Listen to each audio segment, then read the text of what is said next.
Salut à tous et bienvenue dans cette nouvelle vidéo. Quelques mois après le salon de l'auto, on est de retour à Paris Expo, porte de Versailles. Cette fois pour ce qui est plutôt un salon des vieilles voitures, on est à Rétromobile pour un véritable voyage dans le temps. On va découvrir des voitures historiques, des modèles magnifiques. Contrairement à il y a quelques mois où on était plutôt dans l'innovation, les nouvelles technologies, l'électrique ou que sais-je. Là, on va plutôt découvrir des pièces de collection, mais il y a de très belles choses à découvrir. Il y a notamment une exposition dédiée aux vieilles Formule 1, c'est avant tout pour ça qu'on est là, mais il y a par ailleurs de très belles choses à découvrir. Donc bon, écoutez, on est en début de soirée à Paris, il fait froid, c'est le mois de février, donc sans plus attendre, je vous propose d'aller à la découverte de ce salon.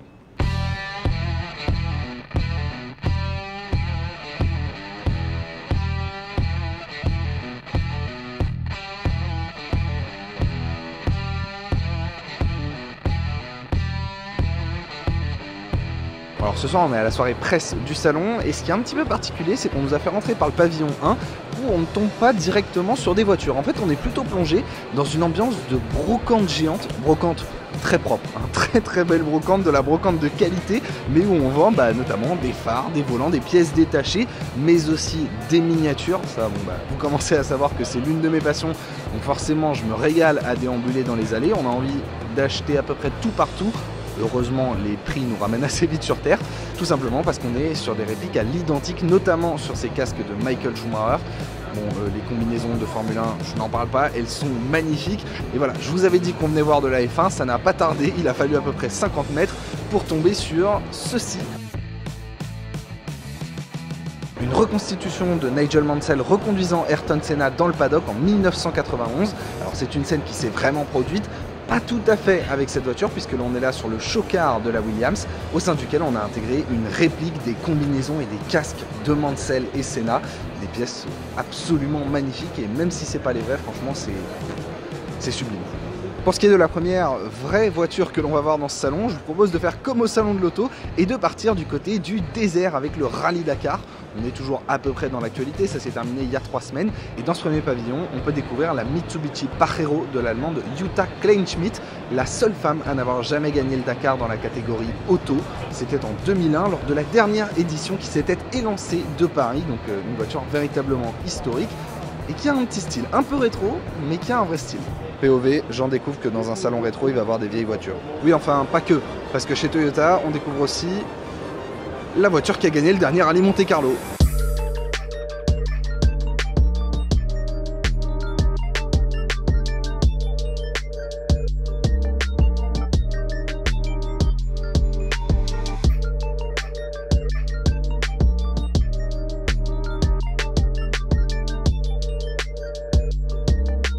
Bon allez, on retourne dans du rétro et on est cette fois du côté du stand FIA, la FIA qui fête ses 50 ans cette année en 2025 et qui nous met en avant une magnifique Citroën Xara de rallye. Alors c'est une Xara Kit Car, bon c'est pas la Xara WRC qui moi personnellement m'a fait rêver, mais franchement d'extérieur en termes d'apparence, c'est exactement la même chose et c'est juste une voiture sublime. Voilà ce rouge pétant, ce logo Citroën sur le capot, moi je suis émerveillé. Et puis juste à côté, qui dit FIA, dit quand même avant tout Formule 1. On a une Lotus de Nigel Mansell de 1984. Une voiture absolument magnifique. C'est la livrée John Player spéciale, hein, donc c'est Lotus noir et or des années 80 qu'Ayrton Senna a conduit seulement 2 ans plus tard. Et c'est des voitures folles qui paraissent assez grosses, alors qu'en réalité, elles le sont beaucoup moins que les voitures modernes. Les pneus sont tellement larges et puis... Enfin ouais, c'est des mastodontes notamment en termes de carrosserie. Ce qui est très marquant aussi sur cette voiture, c'est de voir à quel point le pilote est avancé sur le châssis. Il a littéralement les pieds dans l'aileron avant. Voilà, vaut mieux pas avoir un crash et détruire son museau parce qu'il y a quelques orteils qui peuvent y passer. Bon, on savait que les pilotes de cette époque-là étaient des gladiateurs, c'est pas une découverte. Mais de voir ces voitures en vrai, franchement, ça fait quelque chose. Bon, et puisque je parle de voir des voitures en vrai, celle qui se trouve juste derrière moi est une Ligier de Formule 1, là aussi, de 1983, que l'on a déjà vu sur cette chaîne au Grand Prix de France historique cette année. Bon, et puisque l'on parle du Grand Prix de France historique, la FFSA en fait la promotion sur son stand cette année. Et ils ne sont pas venus les mains vides, puisqu'il y a cette magnifique Renault dite R25. Alors officiellement, il la présente comme une Renault R25, pourtant elle est floquée du numéro 1. ce qui indique donc que c'est plutôt la Renault R26 de 2006 lorsque Fernando Alonso était déjà champion du monde, mais qu'importe, c'est une Renault championne du monde de Formule 1, l'une des plus belles voitures qui m'ait été donnée de voir, notamment en termes de livrée. Enfin, ce jaune et bleu, c'est extraordinaire. En termes d'appendice aérodynamique, au milieu des années 2000, je crois que la Formule 1 a pété un câble, enfin, c'est n'importe quoi, mais c'est fou comme voiture. Et bon, bah, le petit problème, c'est qu'il lui manque ce qui fait une très grande partie de son charme aussi, c'est le bruit. Forcément, dans un salon, on ne l'a pas. Et cette voiture-là, on a envie de l'entendre en piste.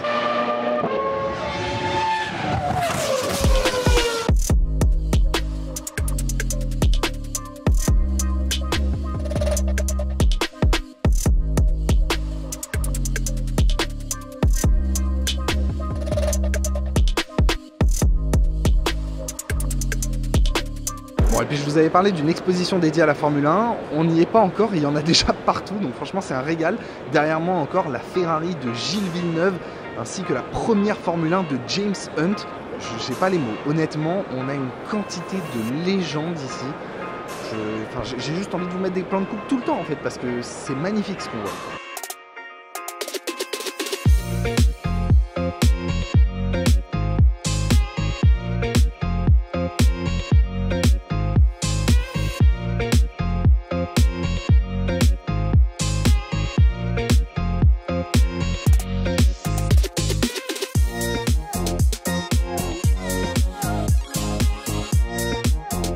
Alors qu'on soit bien clair, il n'y a pas que des Formule 1 à Rétromobile, mais pour des raisons qu'on va dire éditoriales, vous comprendrez que je me concentre surtout là-dessus parce que c'est mon cœur de métier finalement, en tout cas moi c'est ce qui me parle le plus.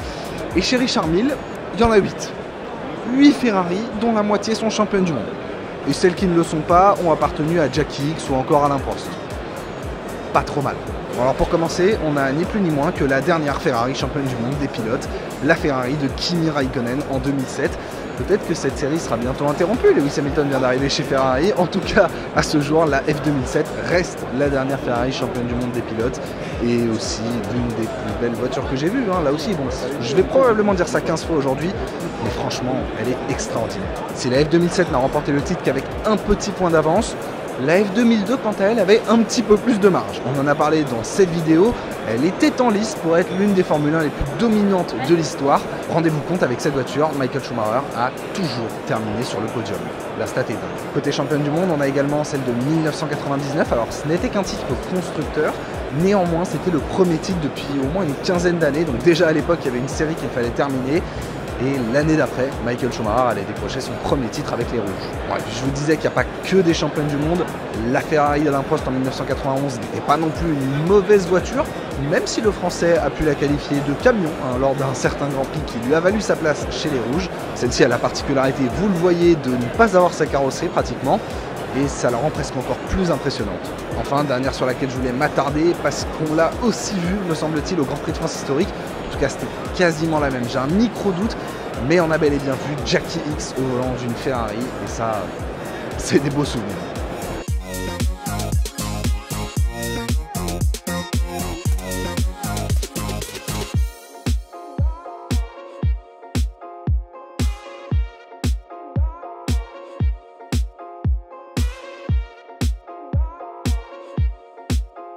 Ah oui, et puis quand on tourne la tête, il y a ça.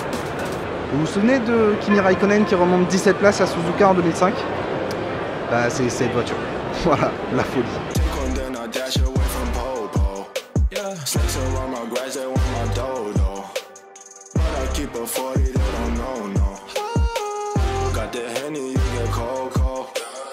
Bon allez, petite pause de Formule 1 pour quand même admirer des Citroën DS ou encore des Jaguar Type E, parce que c'est quand même ça, l'essence de ces salons.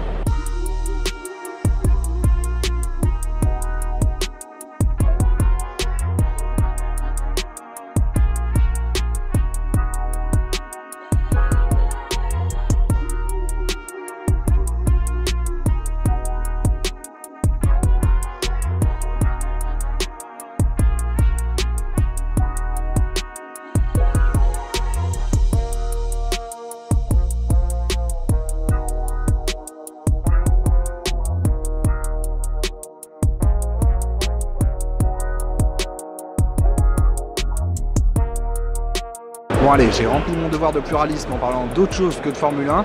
Maintenant, il y a quand même une voiture qui nous ramène à l'actualité de la Formule 1, c'est celle-ci, la Ferrari F40. En plus d'être une voiture absolument extraordinaire, mythique, on l'a vu récemment sur certaines photos.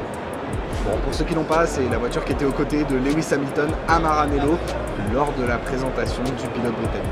Et en parlant de pilote britannique, de légende, là aussi d'un pilote qui lui aussi a remporté un titre avec McLaren, James Hunt, et la voiture tout simplement avec laquelle il a décroché ce titre. Alors plus précisément, cette voiture porte le numéro 1 parce qu'elle a été utilisée par McLaren entre 1976 et 1978. Oui, à l'époque, les Formule 1 ne faisaient pas qu'une seule saison, il n'y avait pas autant de budget pour reconstruire une nouvelle voiture chaque année.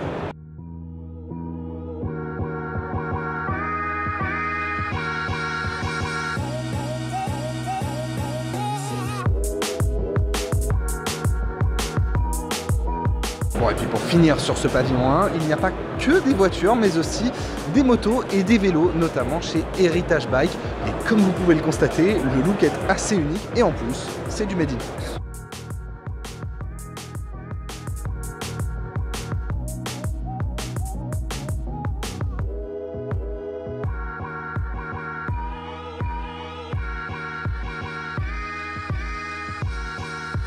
Bon, je viens de me rendre compte que j'ai peut-être passé beaucoup trop de temps dans ce premier pavillon, mais il faut dire qu'il y a tellement de choses à voir. Honnêtement, je peux que vous inviter à aller découvrir ce salon, tant il y a de voitures exposées. Enfin, une journée complète n'en finit pas pour faire le tour de toutes les voitures qu'il y a. Mais moi, ce qui m'intéressait plus particulièrement, bon, vous le savez, c'est les Formule 1 et notamment une exposition qui est spécifiquement dédiée à une quinzaine de monoplaces. C'est la raison pour laquelle je me suis initialement rendu à ce salon. Une exposition donc dédiée à la Formule 1 tricolore, plus précisément, du début de la fin des années 60, début des années 70 jusqu'à nos jours. Et on est dans un véritable musée où chaque voiture a son poster juste au-dessus. Elles sont toutes plus belles les unes que les autres. Honnêtement, c'est dingue d'avoir 15 voitures alignées comme ça en arc de cercle avec chacune une histoire. Et moi, c'est ça que j'adore dans ces modèles, c'est de se dire que là, je me pose devant une voiture et je regarde quel est son historique, qu'est-ce qu'elle a fait, pourquoi est-ce qu'elle est mythique. Tenez, j'en prends une au hasard, la Renault RE40 d'Alain Prost en 1983, avec laquelle il passe tout proche du titre. En plus, on a son casque, toutes ses combinaisons à côté. C'est des mythes tout simplement de l'histoire de la Formule 1. Elle a terminé vice-championne du monde, mais il y a également des voitures qui ont été titrées, celle de Michael Schumacher en 1995 avec Benetton, et puis juste à côté celle de la légende Jacques Villeneuve en 1997. Alors vous allez me dire, qu'est-ce qu'elles ont de français ces voitures? On est sur une Benetton et une Williams. Et bien toutes deux étaient propulsées par des moteurs Renault. Juste à côté, on a une McLaren, celle de 1994, propulsée par un moteur Peugeot. Je ne sais pas si vous saviez que le McLaren avait eu un moteur Peugeot dans les années 90. On en parle rarement parce que ça s'est mal passé, pour être honnête. Bon, je vous les présente pas dans l'ordre parce qu'on n'est pas ici pour faire une énumération. C'est un endroit où tout au long de la semaine il va y avoir des conférences. C'est le seul truc un peu frustrant à venir à la soirée presse, c'est que plus tard il y aura du beau monde, notamment un certain Sébastien Ogier par exemple qui va venir ici. Néanmoins ça permet d'avoir un petit peu moins de monde autour de ces bolides. Moi j'ai été particulièrement marqué par la Matra MS80 de 1969. C'est elle aussi, j'allais l'oublier, mais une voiture championne du monde avec Jackie Stewart. Gros contraste effectivement avec la Toro Rosso de 2013. Là on n'est plus du tout dans le même univers, mais pour le coup moi c'est ça les voitures de mon enfance, donc là aussi ça me touche particulièrement. Et ouais, là où la voiture s'est énormément élargie, s'est allongée, et encore que 2013 c'est pas 2025, il y a en revanche un point sur lequel ça s'est pas tellement agrandi, c'est les pneus qui sont pas forcément plus gros, mais bon là aussi 2017 est passé par là et désormais les pneus en Formule 1 sont plus larges. Enfin, il y a deux voitures dont je voulais vous parler parce que moi elles m'ont particulièrement touché, c'est la Renault de René Arnoux et la Ferrari de Jean Alesi. Alors déjà ce sont des voitures sublimes. La Renault qui devient la première à faire triompher le turbo en Formule 1, c'est une voiture historique. Jean Alesi, bon bah forcément j'ai une attache particulière avec ce pilote, mais surtout ces deux voitures que j'ai eu la chance de voir en piste là aussi à l'occasion du Grand Prix de France. Alors j'en parle beaucoup de cet événement, mais c'est parce que même si je pourrais rester des heures à admirer ces voitures dans un salon, leur place est sur un circuit et moi je veux saluer le travail de ceux qui les restaurent et ceux qui les font rouler.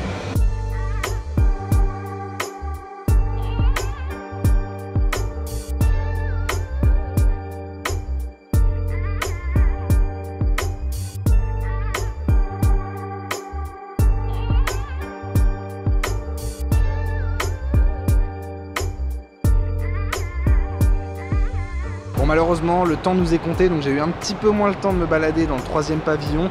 Il y avait quelques trucs sympas à voir, notamment les Youngtimers, mais c'était pas le cœur de ce qui m'intéressait, et à vrai dire c'était surtout de la vente en fait, pas mal de voitures rétro que vous pouvez venir acheter. Donc je vous laisserai découvrir ça par vous-même. Je vous invite, si vous en avez la chance, à venir découvrir ce salon. C'est vraiment un lieu de passionné, mais un lieu où la passion se transmet, un lieu où vraiment on peut se créer un amour pour les vieilles voitures. Moi à la base c'était pas ce que je préférais, et de plus en plus je développe cet amour, mais bon, surtout je vais être honnête, content de venir voir des vieilles Formule 1.